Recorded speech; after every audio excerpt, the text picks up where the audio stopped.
So we got very interested in how can you help people to change their identity. And the clear thing we came up with was theater. And so my wife, Alicia, and I took an advanced Shakespeare acting course, and we learned about theater. And we still very much promote theater because in the theater, you can play a role and embody another person than who you are. Let me give you an example. They have a program called Shakespeare in the Courts in Berkshire County, Massachusetts, where I live. If you're a juvenile delinquent, steal a car, break into somebody's home, you have a 50% chance that the judge here in Pittsfield will give you a choice. You can either go to jail or become a Shakespeare actor. I live in a very civilized part of the world. I'm very proud of living here. And half of the kids choose to go to jail because it's really scary to become a Shakespeare actor. But once they take the Shakespeare course, they learn what it feels like to be a powerful king and to feel like what that was a betrayal and what it feels like to be different things. And they're helped to stand up there and say their lines.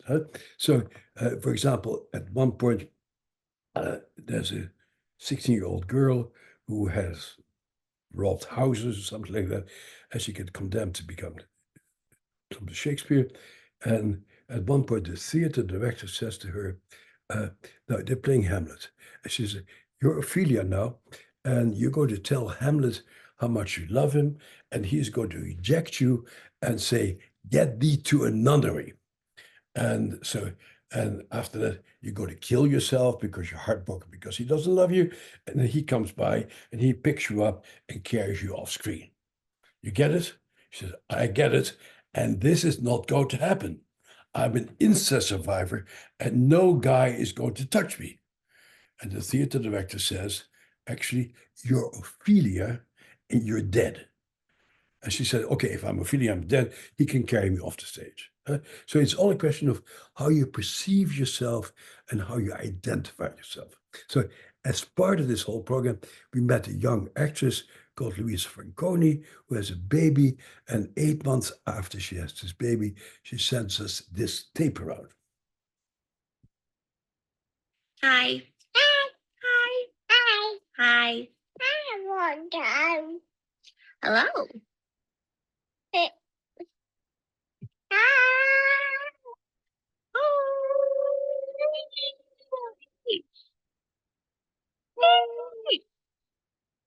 Ba.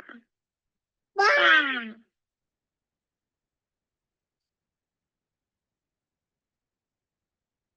Hi. Hi. Hi. Hi. Hi. Hi.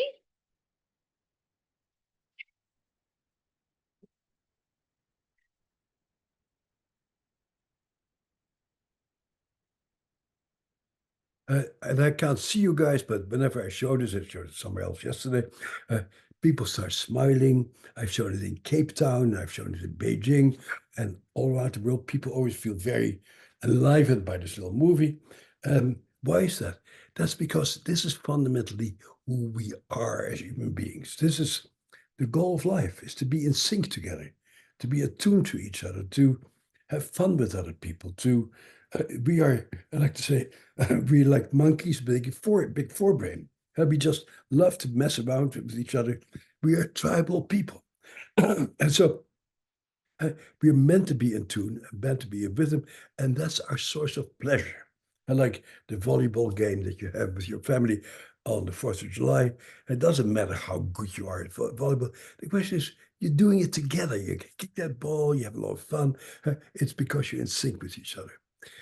It's a very important part of life, very important part of um, our society, because this is exactly not exactly a society that is very much into tuning people and for people having fun together. That's very striking to me. After the pandemic, school children in America did not score as well their tests as they did before. And the school system say, "Oh, we should push these kids harder to make up their cognitive deficits from the pandemic." Wrong. What that you should make up for is the fact that they have not been playing with other kids. have not been moving with other kids, have not been in sync with other human beings. And once you're back in sync with other people, you are open to learn. But as long as you feel isolated and frightened, it's hard to learn. So the thing of being in tune and in sync is so important. And that's, of course, at the core of trauma. If you are a very unhappy kid and people say to you, "Oh, I'm sorry. What can I do? If somebody's in tune with you, you start feeling better. And if somebody says, "Shut up, stop crying, or I'll give you something to cry about," you start really, you feel that abandonment and you're out of sync. Most of trauma has its origin of people around you not having been in sync with you. The synchronicity is very important. Hi. And that's really what much of our current work is about, aside from doing psychedelics. And so I hang out in the attachment world also, which not enough clinicians do. And at my conference, I always have a lot of presentation about attachment. Our conference, by the way, is May 1st to 4th of this year, traumaresearchfoundation.org. And we always talk about the sort of stuff I'm talking about here. And so what we have learned over time is that the brain gets formed on the basis of these synchronous relationships. And that gives you a sense of the brain, which basically is a predictive organ. The role of the brain is to say, if I do that, that's supposed to follow. If people say that, that's supposed to follow. So we create a map inside of our own brain of cause and effect and of appropriate reactions. And this is really what I wanted to talk about today, is that habit brain. And if you are accustomed to people being there for you, being able to talk about what's going on with you and getting a response, you have a brain that's wired for collaboration and for openness. If you're accustomed to that people put you down, hurt you, ignore you, you develop a brain that habitually lives out that particular frame of mind. And I don't know how experienced you are as clinicians, but as you discover over time, it's extraordinarily difficult to change these habits that get created early on in reaction to the environment around you. And our job is to help people to form new habits, not to talk about trauma all the time, to really do things, have experiences that contradict the helplessness, the rage, the disconnection with people around us. We need to rewire the brain. That's really what we need to do. So here's an example of how interconnected we are. So this is a picture of Bob Meltzoff, Professor Seattle, is my age, so a long time ago, and he goes into a newborn nursery with 5-hour-old baby. I hope all of you have known a 5-hour-old baby. 5-hour-old baby, there's nobody home. There's nobody there. There's no brain activity, basically, in many ways. But he sticks out his tongue, and the baby sticks out his tongue. He frowns, and the baby frowns. You should try it sometime. It's amazing to what degree we are hardwired for connection and for synchronicity and for being in tune with each other. That's at the core of who we are, basically. We could talk about it for a long time. We have very little time, but let me just show you an example. Like, for me, I've done this work for a long time. I did the first and only study funded by NIH on the effectiveness of EMDR. And how we got there was complicated because I'm a junior professor at Harvard. I have a fairly well successful little outfit clinic there. And then some of my people in my clinic start doing something weird. They start wiggling their fingers in front of people's faces. And I heard it and I go like, stop that stuff. We're trying to be at Harvard, we try to make this field respectable. We start waving your fingers in front of people's faces. People have contempt for us. And so people say, oh, we won't do it anymore, but they secretly keep doing it. And then one of my junior postdocs becomes the girlfriend of a guy at Yale, and he's from Yale, so it's a very prestigious place. And so I'm willing to listen to him about EMDR. And he comes over to my house and he shows me an EMDR tape. Here it is. And what I want to do is, for the last Wait, time, I want to show you this. story as I took it down last week. And here you see the immediate problem with trauma. And that is the moment she even brings this car accident she was in to her mind, her body starts reliving it. Her breathing comes shallow, her shoulders start going up, and her body starts reliving the trauma. Start reading it. Please. I was at a red light on Cherry Street. I was in the left lane, going to take a left turn onto Gulf Street. I was fully stopped because my light was red and I was behind the white line. I couldn't understand why the traffic to my left also wasn't coming out. All of a sudden, I looked up and their flat wheels weren't even touching the ground. So I thought she was going to come through my windshield and that I was going to die.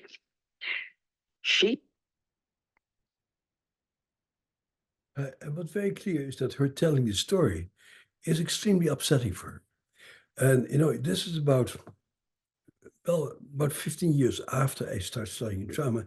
And up to this point, I've never been very successful in my treatments. And why I had not been successful? Because this is what happens. When we go into the trauma, people's bodies start reliving it. And so instead of talking about the trauma, because we're not sadistic and we don't want to really upset people, we talk about their ungrateful teenagers and their miserable husbands and about all kind of other stuff. But we don't go into the trauma because when we do, people freak out. So the trauma doesn't get resolved. I also encourage you for a moment to just sit the way she sits. Put your shoulders up to between your ears. Let me see you do it. Huh? Do like this for a second.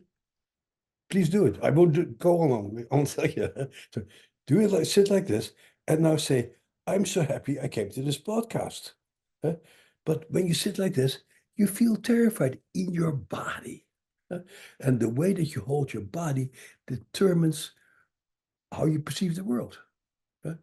And so then I say to Steve, "Why are you showing me this stupid tape? This is exactly what the problem is."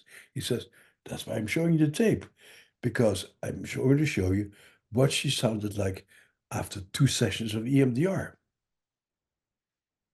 Now, in 1994, 95, I was just beginning to get a little bit of the body, but it's very clear that she holds her body completely differently. And if you sit like her right now, straighten your spine, put your hands in your lap, and raise your neck like this, and show me your sternocleidomastoid muscle, the muscle of curiosity, you feel like a whole different person. And I think that's amazing. And then he goes on talking. And what I want to do is, for the last time, I think we're kind of at the end. And what I see is she moves her head slightly forward. When you're traumatized, you're not curious. You don't move your head like, "Hey, what's going on here?" How you tend to be defensive. So something has changed here. Things today. Can you describe what happened that day for me? Yeah, I was going up to a traffic light, turned yellow, and I was still back. So I was going slow to begin with because the roads were wet. Stopped behind the white line. The light was red. And I'm astonished. I'm a neuroscientist. I know something about brain, and I go, something happened. Before, her body was reliving the trauma, and now she is reading something from a teleprompter. Something in her brain has completely changed, that she is no longer in the experience, but she is remembering it as something belonging to the past. That is the definition of resolving trauma. Not continuing to relive, but remembering it as something that happened in the past. And here you see Right it. to my left isn't moving, wondered why. Looked up, saw a car come speeding at me. I just knew it was gonna hit me and I was gonna die. I didn't.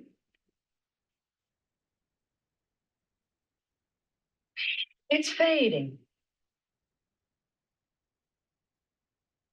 I can almost say right now, don't even ask me anything more about the accident because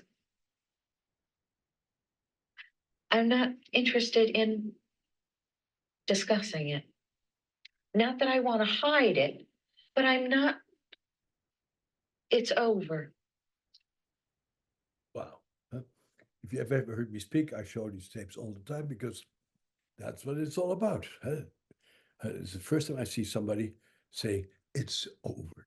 And for me, that opens up the possibility that people can say it's over. As a researcher, that's not what you study. You study whether that is a statistically significant decrease in symptomatology.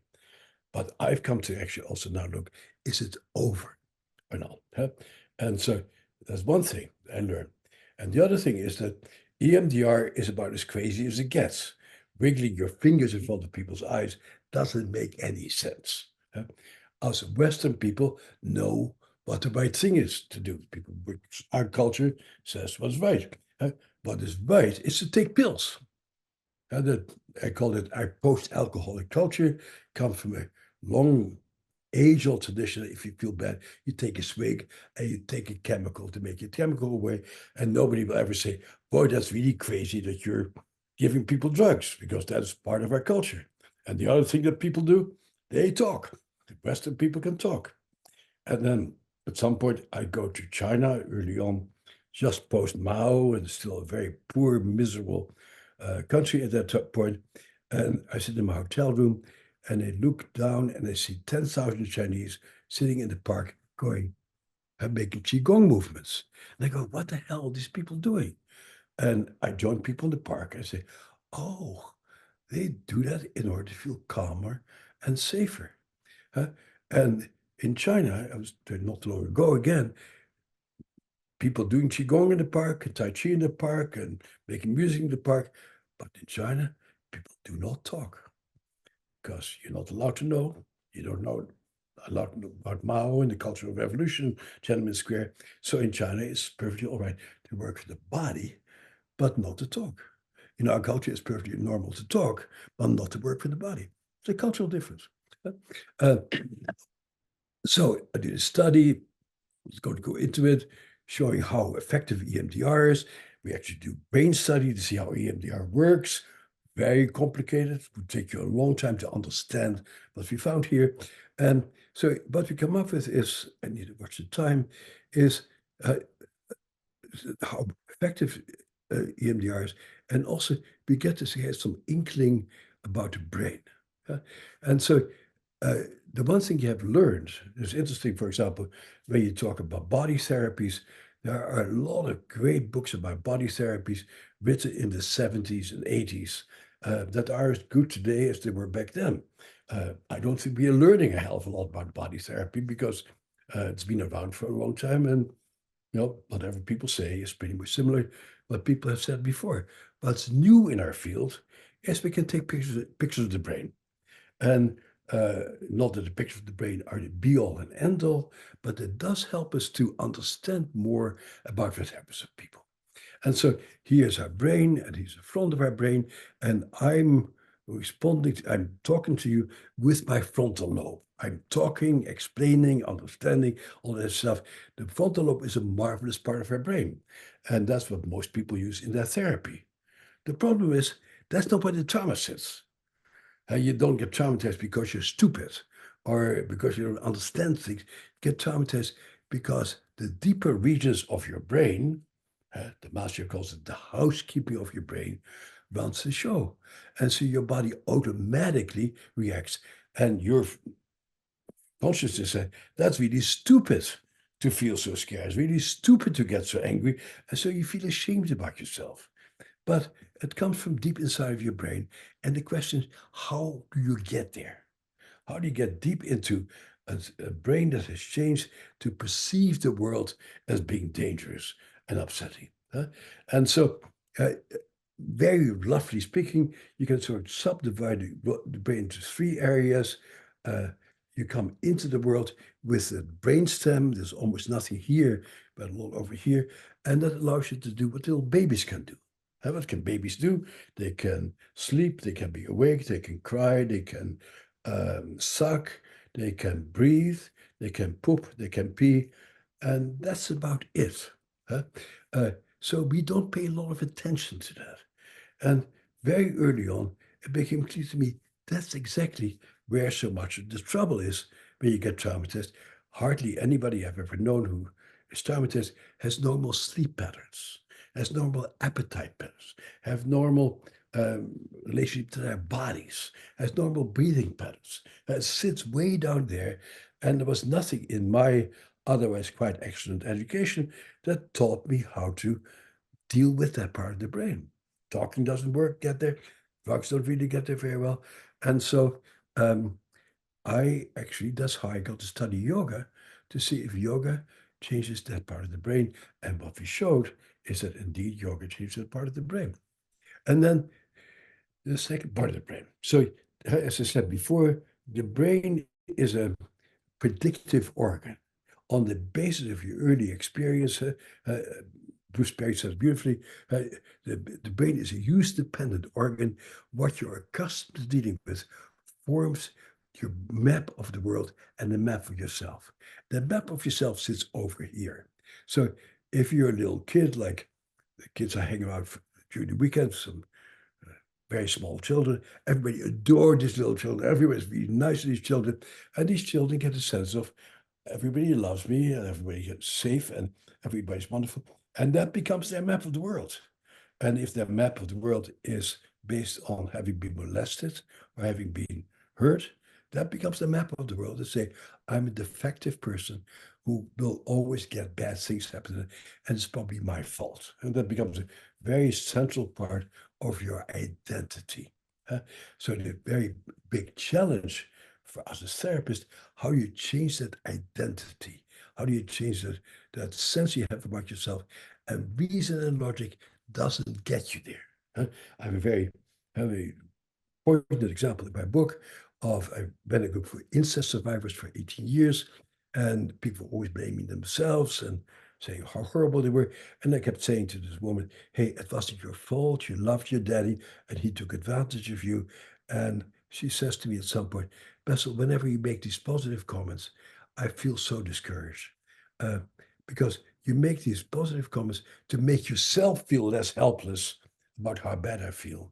But I only feel like completely misunderstood, and I feel like a disgusting person. And your reassuring me doesn't make me less disgusting. It only makes me feel more alienated that nobody understands how disgusting I am. So how do you deal with that? And that's really a very big issue. How do you change these things?